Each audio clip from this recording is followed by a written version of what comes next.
Hi everybody, it's Leona McNamara here from Spiritual Medium Readings with Leona and from the Facebook group The Reading Circle. This bite-sized video today is touching a little bit on self-healing and self-development within mediumship development.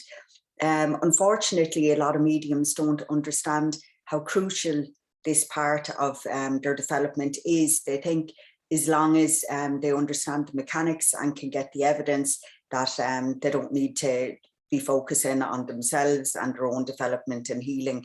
But it's so important. You can't separate one from the other, because how can we expect to heal others if we haven't first healed ourselves? Obviously, it's an ongoing thing that we're going to be working through our whole lives here before we also cross into spirit. But it's absolutely crucial within our mediumship development. And just a couple of reasons why that I wanted to touch on in this short video. One of them is if we have unresolved trauma that we haven't worked through, it could be too much of a trigger for us to allow ourselves to even become aware of that in connection to a communicator. So in that sense, we could be shutting ourselves down completely to certain communicators that want to connect with us and their loved ones. Because as a kind of self-preservation, we may have those particular communicators or particular situations completely blocked off because it's just too painful for us to become aware of it, to let ourselves become aware of it. Another reason self-development and healing is so important is that if we have our own prejudices and things, you know, against certain people or situations, we're in danger of bringing in that within our mediumship and putting our own personal spin on the information we become aware of.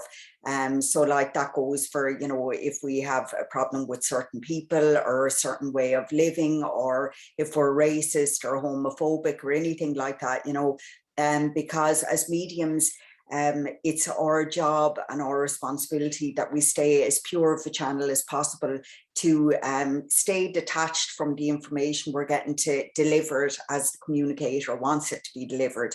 And if we have stuff that we haven't worked through, we definitely are in danger of putting our own spin on it.